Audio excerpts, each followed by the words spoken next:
Welcome into the Alabama Football Report. It is finally game week. We're just a few days away from Alabama kicking off for the first game of the season against Western Kentucky. It is going to be a night game for Kalen DeBoer's first game as the head coach of the Alabama Crimson Tide.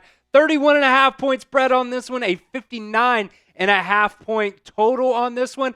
That's going to be a little bit tough to get, I think. You know, these smaller schools, a little bit harder to get to that point spread and over-under. But we'll see what happens. It's going to be a fun one, and we will be previewing the game on today's video. And we are also going to be live for this first game of the season for our watch party against Western Kentucky. It's going to be really fun. If you guys haven't joined us for a watch party before, we did one against Tennessee last year. We also did the college football playoffs. We have a lot of fun, and we also do giveaways as well, or raffles, I should say. I think we're going to do $5 raffle entries for this hat. We'll do Super Chats or Venmo, probably, whichever, is easier for you guys to get in that raffle. It's going to be a whole lot of fun, so make sure you guys are subscribed right here to the Alabama Football Report. First things first, I want to just go into some injury updates that Kalen DeBoer provided today. And he was specifically asked about Jaeden Roberts, Jam Miller, and Jeremiah Alexander. And he did not go into anybody else because why would he? Jaeden Roberts expected to practice this week, expected to be in the game after he had that minor hand injury. Had some surgery on that, but should be good to go. Jam Miller also going to be expected to practice as well as participate in the game. Then Jeremiah Alexander, he said he was not expected to practice. We'll see what happens with him. Nobody mentioned Zabien Brown, the freshman cornerback, has had his hand in that club cast for the past couple of weeks. So if we hear anything on him, we will also give you an update on that as well. The first thing I want to kind of go into is the Western Kentucky offense, because I don't think their defense is really, at the end of the day, going to do, a whole hell of a lot, against Alabama. TJ Finley, a guy that we have seen before, played at LSU and Auburn, wasn't very good there, let's just be honest. And then transfers to Texas State, has a pretty decent year for Texas State. Over 3,400 passing yards, 67% completion percentage, 24 touchdowns, 8 interceptions. So he definitely got better just overall as a passer and taking care of the ball. But the two starts that he's had against Alabama, 2020 LSU, 2021 Auburn. Now, he was on the team in 2022 for Auburn, but he did not play against Alabama. Let's just be honest. Those two games, not very good for TJ Finley, but I will say he has gotten better, as a passer and just overall as a player. So definitely something to monitor, whether he can, get anything in this get anything going in this game, but we're just going to have to see. Now, one big wide receiving target for TJ Finley is going to be Keyshawn Johnson at that wide receiver position. He was at Alabama State, transfers from Alabama State past couple of years, past 3 years he was there. And, he's okay. Put up 1,451 yards total in his career there. 11 touchdowns, 13.8 average. So, Keyshawn Johnson's going to be a pretty decent receiver, I think, for them this year. But we'll see what he can do against Alabama at the end of the day. Another wide receiver that I do want to make note of, 6'2", 190-pound Dalvin Smith, also at that wide receiver position. Think he's going to be probably a big target for TJ Finley.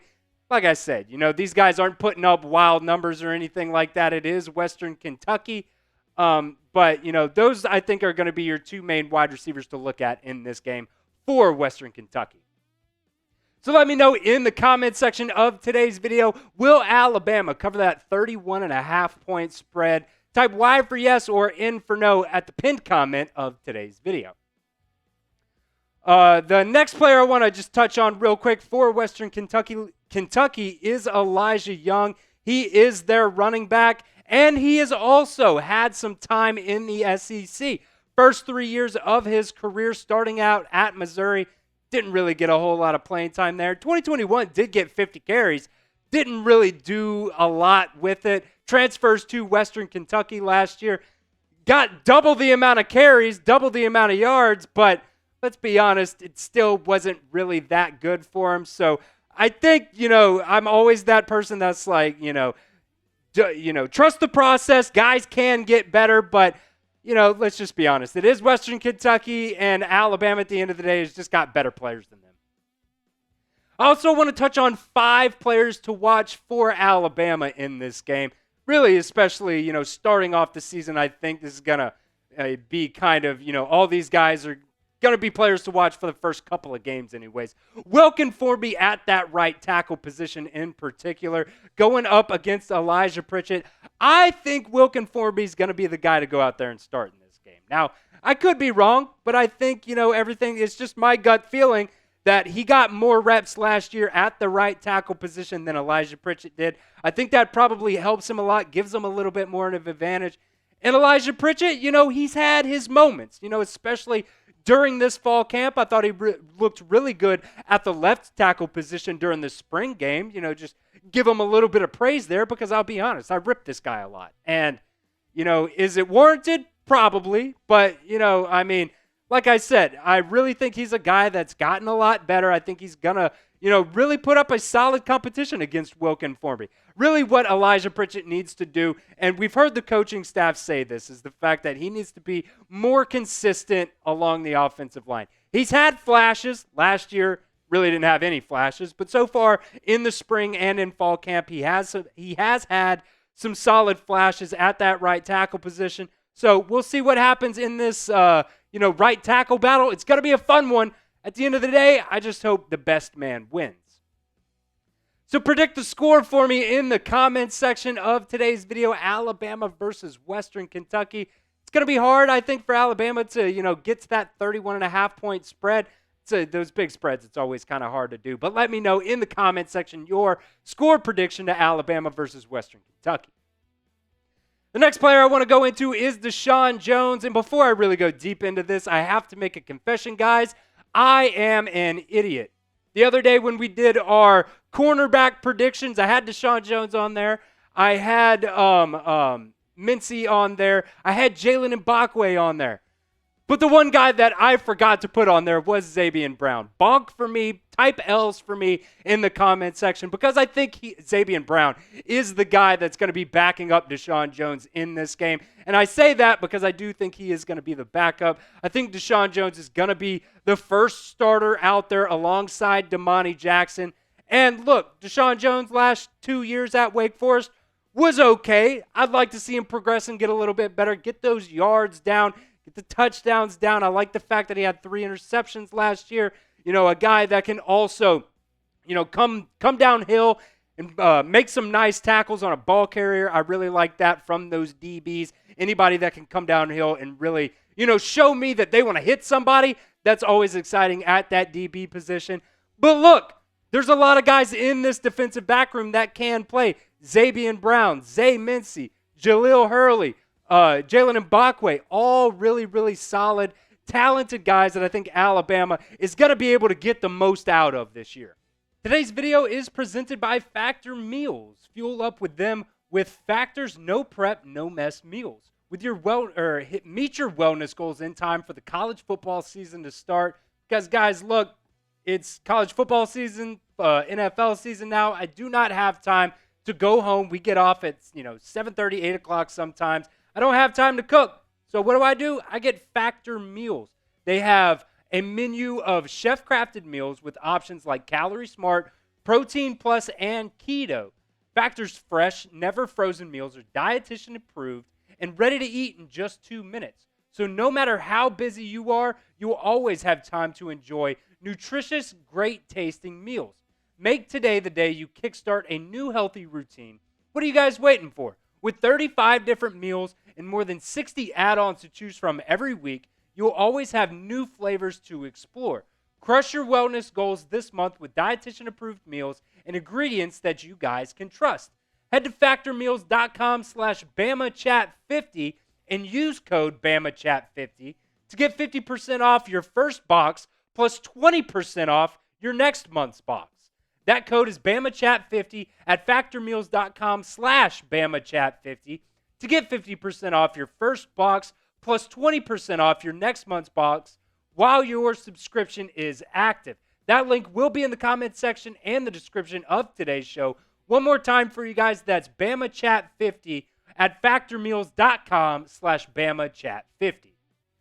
The next guy that I want to talk about on today's show is LT Overton at that bandit position. He's a guy that came in, transferred from Texas A&M, and he was okay at Texas A&M at times. I think, though, that Texas A&M the last couple of years just hasn't been able to get the most out of guys. And I think LT Overton is a guy that they were definitely not able to get the most out of. Coming in from high school, he's a former five-star recruit in that 2022 class, number 14 player overall. LT Overton, I think, is going to wreak havoc on the defensive line for Alabama this year. He's going up kind of a little bit in a position battle at that bandit position, because right now Jamarian Latham is the guy, I think, that is going to be started at that bandit position. But I think it's, going to be kind of a situational thing. Whether it's going to be, a run fit or a pass fit, we'll see what opportunities LT Overton gets at that bandit position. But I do think he's going to be a guy that's going to be able to contribute for Alabama this year. And I'm excited to see, they've been talking about the pass rush that he has been able to provide on those passing downs. I really think those are the downs you're going to see LT Overton really at that bandit position. So let me know in the comments section, guys, of today's video, who is a player that you are watching this weekend. Give me your number one top player that you are watching. Let me know in the comments section of today's show. The next players that I guess I want to talk about here are those freshman wide receivers. They have been so solid so far, both in the spring and some of those guys that came in during the summertime into this fall camp. Look, there's a lot of freshman talent that Alabama has in that wide receiver room right now. And I think the main guys that we've been hearing about is Ryan Williams and Caleb Odom. But I do think you're also probably going to see a lot from Rico Scott this year. I think Bubba Hampton and Amari Jefferson can definitely be guys that come in and are able to, get some playing time probably later in games. I think Ryan Williams, Caleb Odom, those are going to be two guys that we see in meaningful playing time for Alabama this year, alongside the Norma guys. Jeremy Bernard, the transfer from Washington. Kendrick Law, he's going to be a guy that Alabama uses. They're going to line him up in a bunch of different positions. Sometimes he's going to be in the slot. Sometimes he'll be outside. Sometimes he'll be lined up in the backfield with Jalen Milroe like he's a running back. Kobe Prentice, another guy that I really, really like a lot. We've seen his progression the past couple of years. I think he's going to, really be solid for Alabama this year as well. And the last guy on this list, players to watch for the Crimson Tide, is going to be Jalen Milroe. How is he going to be able to, pick up this Kalen DeBoer offense this year? They've talked about the fact that he's more comfortable, he's more confident, and I love the fact that you hear that from your head coach, that he just looks more comfortable and confident, and he's making the right reads, he's doing all the right things. I think he's definitely going to take a leap in this new offense this year. They've trimmed out a lot of the fat from, some of the plays that they did have in their playbook, but Jalen Milroe said he didn't necessarily like or, felt comfortable with those plays. So I think just being able to communicate with your offensive coordinator. I don't think Jalen Milroe has had an offensive coordinator so far that really kind of let him decide, hey, these are the plays that I feel most comfortable with. These are the plays that I don't. Let's call the plays that, we know that we can make and that we can do right. Jalen Milroe, I can't wait to see him, go through his progressions and get the ball to his playmakers. Now, he is a playmaker in his own right. I hope if his first or second read isn't there, take off. I don't want to see you, dancing around trying to be a pocket passer, because at the end of the day, Jalen Milroe is not a pocket passer. He's a guy that can throw the ball deep. I think, he gets to his first or second reads. If they're not there, dude, go make an electric play with your legs. Jalen Milroe should be a guy that goes to New York this year in that Heisman, discussion. He should be a finalist for the Heisman this year, especially with Kalen DeBoer.